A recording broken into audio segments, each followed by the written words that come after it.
Hello everyone, good evening. I'm Shreya Dhoundial. How many children has coronavirus hit in this second wave? There is no absolute data on that, but the government says that the impact on kids in the second wave is only marginally higher than in the first wave. If that is the case, then why are pediatricians across the country reporting more cases of COVID in children than they did in 2020? Anecdotally also, you are hearing of children as young as 2 get infected. In Brazil, in fact, 1,300 babies have died after being infected. In Delhi, there are some schools that have discontinued online classes because of the number of children who are down with the virus. The data, credible data of COVID infecting kids can come when it does. For the moment, we know kids too are falling sick. In most cases, their symptoms may not be severe, but they are falling ill. How do you look out for symptoms in children, and what do you do if your kid is down? We have a pediatrician who is joining us on the show and a mother who is dealing with something that is right now every parent's nightmare. First though, this is my colleague Deepa Balakrishnan filing a story from Bangalore profiling young families dealing with COVID.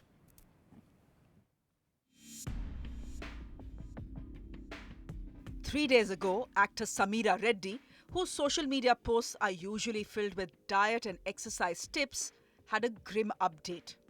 Her children had tested positive, and soon enough, she and her husband were infected as well. Her Insta feeds are back to chirpy videos of her kids now, but the mother with 1.2 million followers has decided to share her lessons learned with other parents who have to deal with their children getting infected and how to last out the 15 days of isolation while checking the pulse and temperature of cranky kids. It is an increasing concern across the country, with more children getting infected and possibly being asymptomatic carriers. For Bangalore parents Shubha and Santosh, the first cause of alarm came when their 2-year-old daughter Thea developed a cough 2 weeks ago. The next day, Santosh realized he had trouble breathing. All three of them got themselves tested and isolated themselves at home. Except it meant that 2 sick parents were caring for 2 small babies, including a 4-month-old with almost no support. 2 harrowing weeks saw them try to keep the kids engaged in indoor games, masked up at all times. So me and my husband tested COVID positive about 2 weeks back. The symptoms started with my daughter, which made us more worried that it might be, she might also test positive. My daughter is 2.5 years old. The thing is, right after my husband tested positive, me and my daughter got tested, and we figured out that she was negative, but I was positive, and I was asymptomatic, which is a good thing. My husband was pretty symptomatic. And the moment we got to, so my husband started wearing his mask right after he started getting symptoms, and then I started after I tested positive, and then obviously we had no help, no maid, no nanny, no nothing. I also have a 4-month-old kid. It was a struggle. It was very difficult, constantly wearing the mask, already feeling breathless, and then with the mask feeling more breathless. And then as a mom who's feeding still, I have a 4-month-old baby, it was a constant struggle to keep feeding him with the mask on because he wanted to take the mask off. He's only 4 months old. We were constantly worried that what if we pass this on to the baby or to even my toddler. And that drove us to be more safe and to complete the 2 weeks and to ensure that we came out with this strong and healthy. We were constantly making sure that we were even checking her oximeter levels because we wanted to ensure that it shouldn't be like if she starts developing it or some symptoms start, because the test was negative, but what if? Because we are positive and we are constantly around her, feeding her, touching the stuff that she touches, playing with her, giving her bath, dressing her, putting her to sleep. Putting her to sleep means there's so much of contact. It was a learning time for both of us.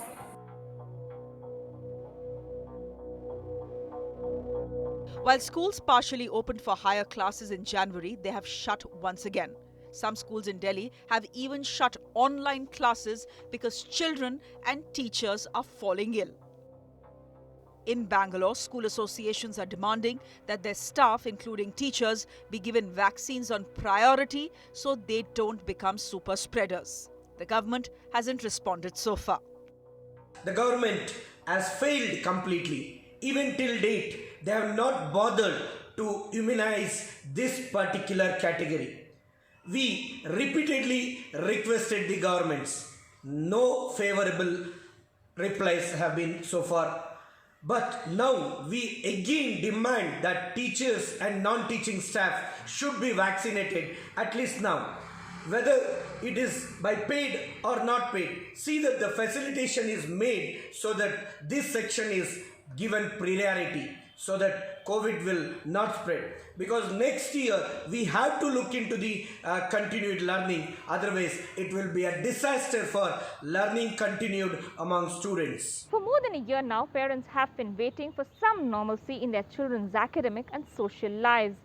While 3 months ago things did seem to be under control, the second wave now has turned out to be a more fearsome one, affecting children and adults alike. And with no vaccine that has been approved for children as yet in sight, there's no saying how long it will take to return to pre-2020 normalcy and the scars and stresses that children have to endure in the meantime. In Bengaluru, Deepa Balakrishnan. So far, say till a month ago, children were seen as silent carriers of the virus. They would largely be asymptomatic but pass on the virus to their parents and grandparents. What changed in the last 1 month that we now have young children ending up in hospitals? Ridhima Bhatnagar finds out.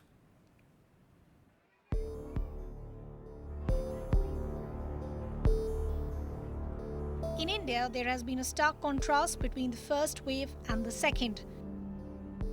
From the belief that children were being spared by the virus to near 80,000 children testing positive.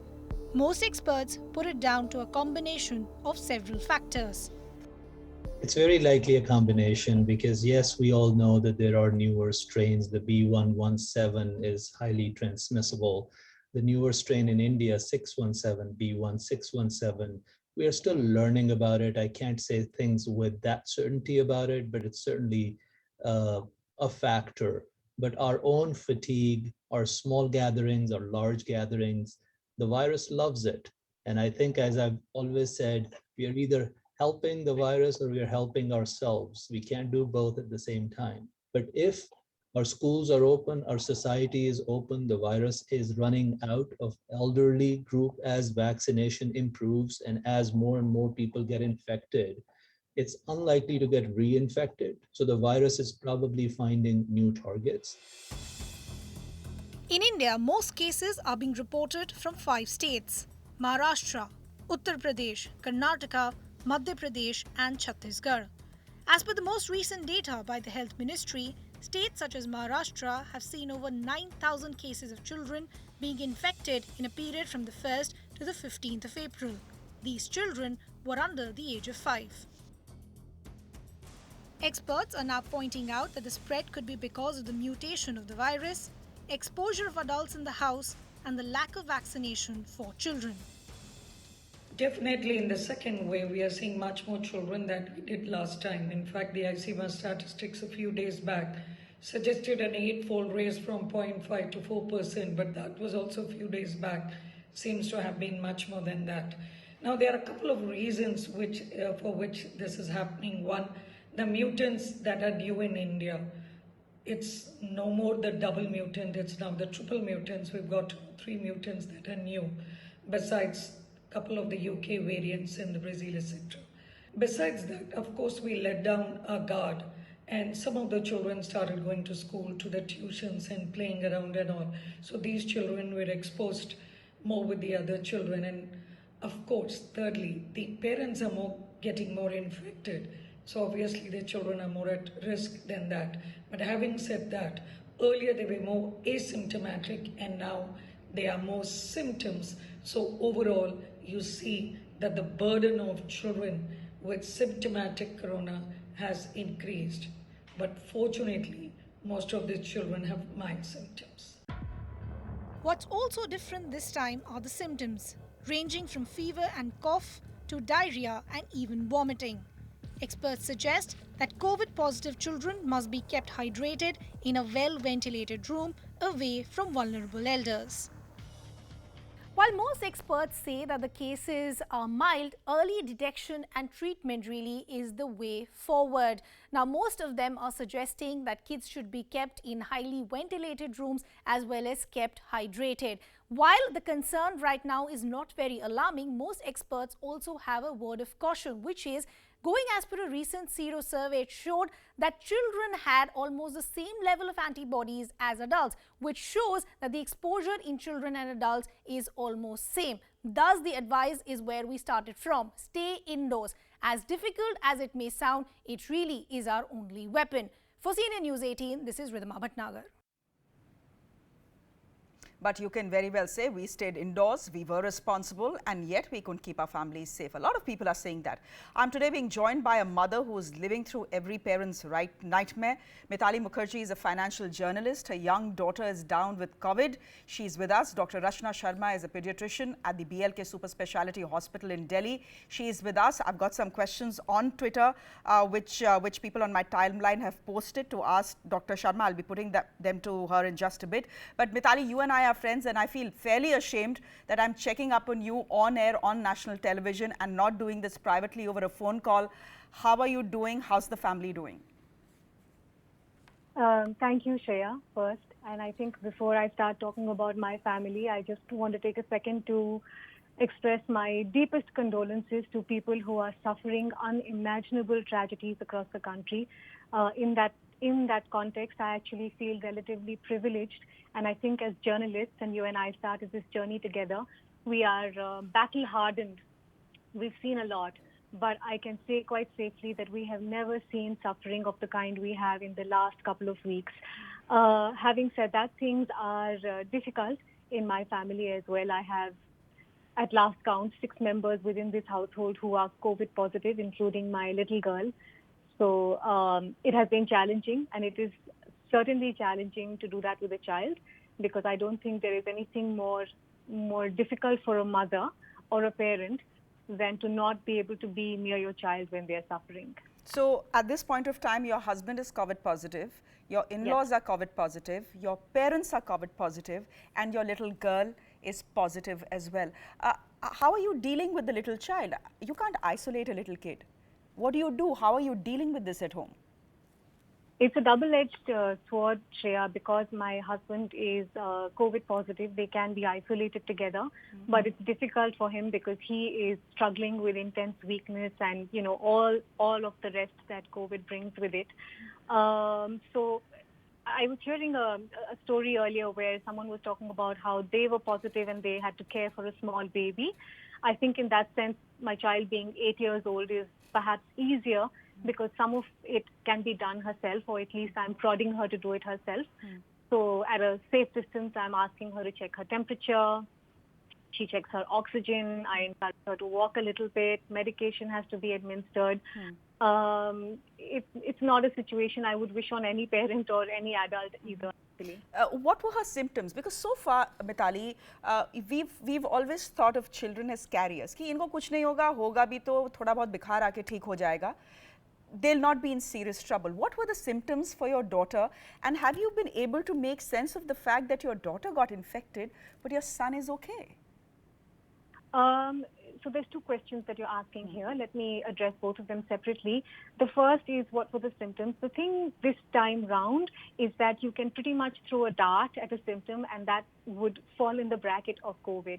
So whether it's diarrhea or pink eye or fever or fatigue or a headache even, all of that could potentially be pointing to COVID.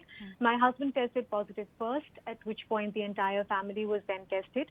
And my daughter tested positive as well after that. Shortly after that, I think within 24 hours, she developed a fever and a sore throat, and some of the other things attendant with COVID was what she started to struggle with. For the second part of your question of how you make sense of it, I think this is something that people, especially within the medical community and especially within the administration, I would urge to look at more carefully, because what's happening for many families now is that the RT-PCR is actually throwing up false negatives. So there is still a high chance that my son and I are both positive but asymptomatic. There are several people who are actually struggling with extremely severe COVID outcomes and are still testing negative. So I think this is the nature of the mutant that we need to examine more carefully. Mitali, do stay on with us. Dr. Sharma, you look after a pediatric ICU. Now, the government data seems to be suggesting to us that compared to the last wave, there is nothing extraordinary about this wave as far as children are concerned. Is that your experience? What are the sort of cases that you are seeing, and what is the advice you're giving parents? So I would say that this is in this wave the children are getting quite a lot affected as compared to the last year. The children remained asymptomatic largely, but this time I think in the family the child may fell sick first. The child will start running fever, will have some symptoms like cough, coryza, and then as you will test them, you will know, okay, this was COVID, and then the whole family will gradually develop symptoms. So this is the scenario in most of the families where the children are in the range of, I would say, 10 to 17 years. These are the kids who may develop severe infections or moderate to severe infections. Then the children who are obese and in their adolescent age are the most vulnerable kids.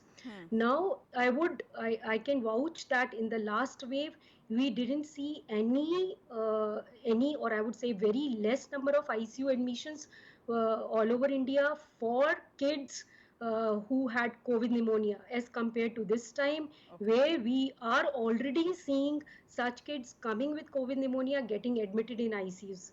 So definitely we are. Should we worry about the infants? Because there are people, this is Lavanya Singh who has asked me that what about little infants? What if you're COVID positive, you're a lactating mother, should you stop lactating? What do you do? Are little babies at risk as well? So yes, the babies are also at risk, but the severity is quite less in the infants. However, as compared, I would say that all those infants who have some underlying disease are again vulnerable. So when I say those underlying disease, I'm talking about premature kids, kids which have some kind of a chest issues, kids which have some kind of a heart issues. Then those are the vulnerable infants. Then the other question which you have put across, a very important question about breastfeeding, then I would say that please continue to breastfeed your child. It is very important to give breast milk which contains a lot of immunity and is going to be like something very important for your child. So what you can do is basically you can wear a mask, keep a good hand hygiene while you are breastfeeding your infant. Very quickly, there are parents who are wondering, should we be sending our children outdoors to play? These are little children, they need an outlet. What would your advice to parents be? Very quickly, Dr. Rachna. So I agree with that the children are disturbed because they are not allowed outside, but I really, with my joint hands, I really plead that however you manage, please keep your children indoors. Okay, please try to manage. Okay. Please try to manage your kids indoors. Don't send them outdoors. Dr. Rachna, that's your advice to all parents. Thank you very much. One of the big challenges is that we still do not have a vaccine that has been approved for children below the age of 16. So let's quickly take you through the list of vaccines we have and whether or not they are testing on kids and whether they are safe or not, whether they've been approved. Bharat Biotech, made in India vaccine, has sought a nod from the government of India to conduct phase 3 trials on kids. They are still awaiting a go-ahead. Pfizer has sought permission to vaccinate children above the age of 12. Not got it yet. Moderna has started trials for children under the age of 12. This happened a few weeks ago. Johnson & Johnson, hoping to have a vaccine for children under 18 by September this year. Let's talk of China. China's Sinovac is saying that its vaccine is absolutely safe for children. In fact, Sinovac is saying that not just is it safe in children, it is safe in children between the ages of 3 to 17. They are basing this on preliminary data that has been made available and has been submitted to the Chinese drug regulators. Again, another Chinese vaccine, Sinopharm, it is a state-owned company, is saying that its vaccine is also safe for children between the age of 3 to 17 years old. But the crux of the matter is, so far, no vaccine has been approved for children. No vaccine means you just have to do your bit to keep them safe and pray like hell that the current horror that is unfolding ends soon. Thanks for watching.